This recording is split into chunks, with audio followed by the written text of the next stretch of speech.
सबसे बड़ा नुकसानदेह अगर फैसला जम्मू कश्मीर के लिए लिया गया है वो 5 अगस्त 2019 का फैसला था।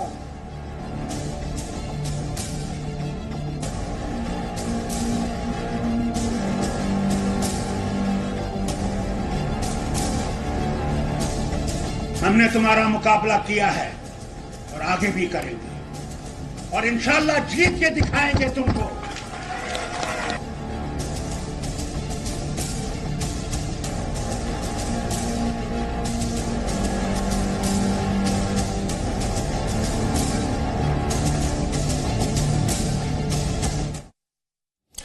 तो जम्मू कश्मीर से अनुच्छेद 370 हटाए जाने के 1 साल बाद यहां के राजनेताओं के सुर बदलते नजर आ रहे हैं।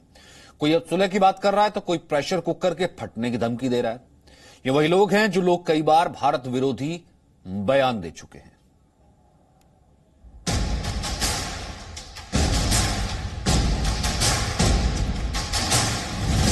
महबूबा की विस्फोट वाली धमकी,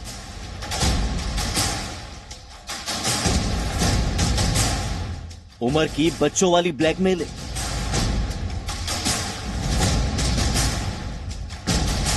सत्ता के लिए गुपकार वाली साजिश।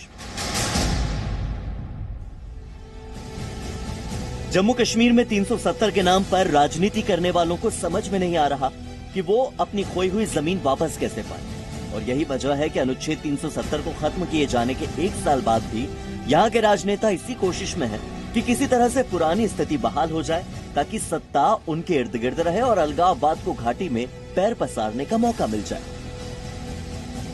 आज गुपकार गठबंधन की बैठक हो रही है, लेकिन इस बार मीटिंग की जगह श्रीनगर नहीं जम्मू है।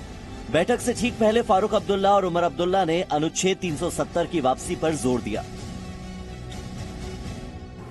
सबसे बड़ा नुकसानदेह अगर फैसला जम्मू कश्मीर के लिए लिया गया है वो 5 अगस्त 2019 का फैसला था। आज हम अपनी जमीनों पे भी सही तरीके से सलामत नहीं है। अगर कल को हमारे पास अपने बच्चों को देने के लिए जमीन का छोटा सा टुकड़ा नहीं रहा तो हम अपने बच्चों को क्या देंगे। इसलिए आपसे कहता हूं आपस में भाईचारा रखो। ये भाईचारे को मिटाना चाहते हैं।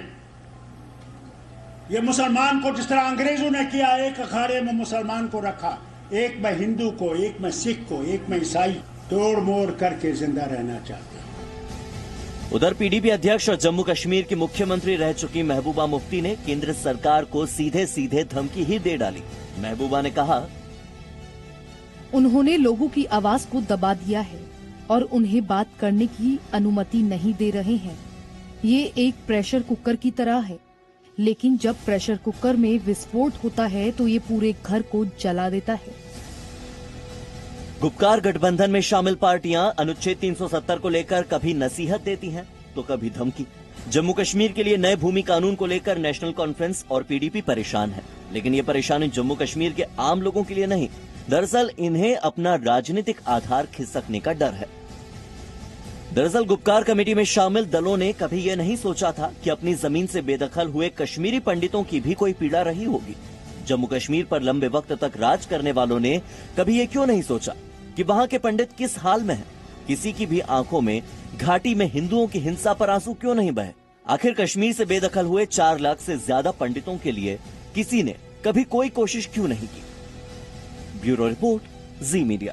Presenting B News app available on Google Play and App Store. Download it now.